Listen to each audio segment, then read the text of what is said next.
In today's video, I'm going to show you how to change saturation in Pixlr quickly and easily so you can make your photos look more vibrant, more dramatic, or even more muted depending on the look you want. This is a simple editing trick, but it can make a huge difference in the final result of your image. If you enjoy tutorials like this, make sure to hit the like button and subscribe for more quick Pixlr tips and editing guides. Alright, let's jump right in.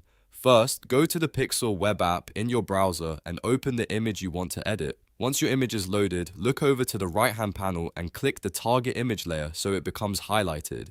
This step is important because it tells Pixlr exactly which layer you want to adjust.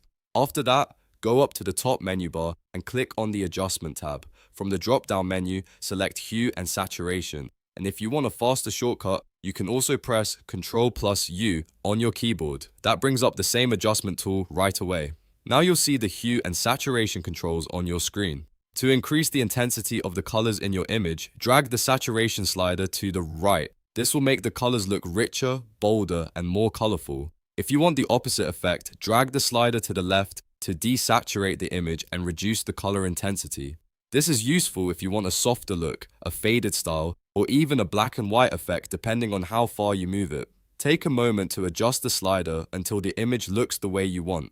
You can make small changes and watch the preview update in real time, which makes it easy to find the perfect balance. Once you're happy with the result, click Apply to finalize your edit. That locks in the saturation change and saves it to your image layer. And that's it. You've just learned how to change saturation in Pixlr in just a few simple steps. This is a great skill to use for photo edits, thumbnails, social media graphics, and any project where you want more control over color. If this video helped you, don't forget to like, subscribe, and turn on notifications so you never miss the next Pixlr tutorial. Thanks for watching, and I'll see you in the next one.